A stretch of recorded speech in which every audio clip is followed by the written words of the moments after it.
While Hyundai Ioniq 5 and Kia EV6 electric crossover SUVs were met with mostly universal praise for their unique styling, upon its initial digital reveal over the summer, the Genesis GV60 was met with much more divisive opinions, certainly not helped by the lime green over blue color scheme. I like a funky design, though, and after getting to spend an hour with a US-spec GV60 in a studio space recently, it's my favorite of the South Korean trio. Like the Ioniq 5, which also rides atop Hyundai's eGMP platform, the GV60's styling belies its true size.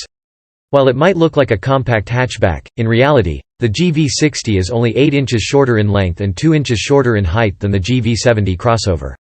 The GV60's wheelbase is longer, though, with wheels pushed out to the corners and super short overhangs.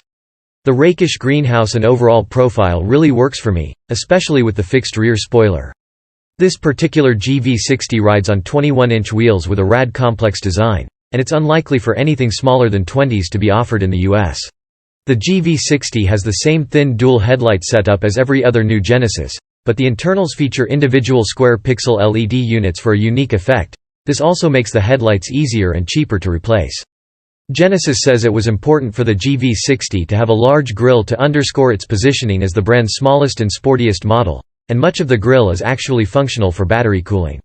I really like the small triangle at the top of the grille that houses the forward camera, and the overall grille shape and fangs surrounding it give the GV60 a more athletic look compared to the more traditional crest grilles of the GV70 and GV80. The GV60 is the first Genesis to ever get a clamshell hood, and it's also the first production application of Genesis' redesigned wing badge that first debuted on the X concept.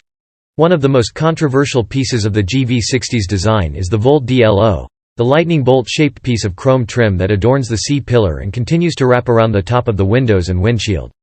I think it really works in person, especially given the simplicity of the GV60 sides. Every GV60 gets that gray cladding, which helps to reduce visual mass, but I would like to see it available in a glossy black finish. The rear end is pretty clean, too, with a smooth hatch, some intricate diffuser detailing, twin LED taillights and a sweet third brake light that runs the length of the spoiler. Hidden in the B-pillar is the facial recognition sensor, which can be used to unlock and start the car. On the inside, things really get fun.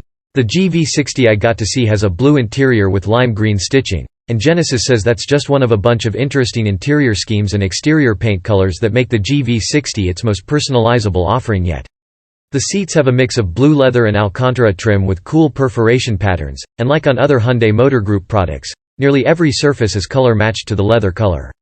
Pretty much every surface and touchpoint feels well built and befit of a luxury car, and it's distinct enough from the Ioniq 5's interior to be worth a premium. The dashboard is dominated by two large, connected screens above a convex piece of aluminum-ish trim that houses the air vents.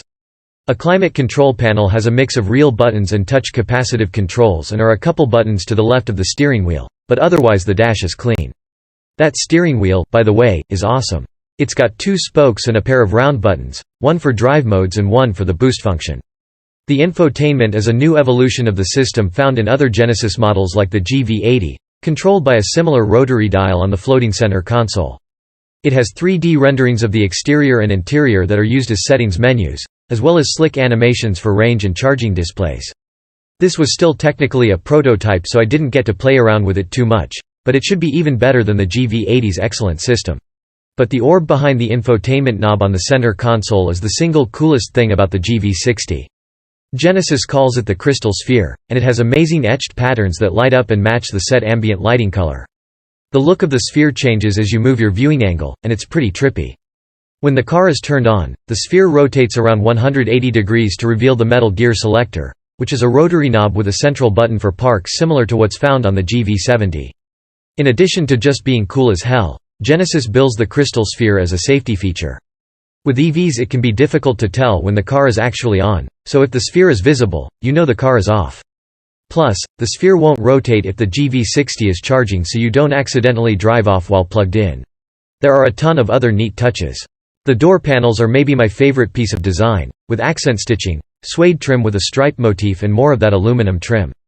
The pull handle is a nice metal cylinder with a round control for the mirror adjustments that has a knurled surround, on the driver's side, at least.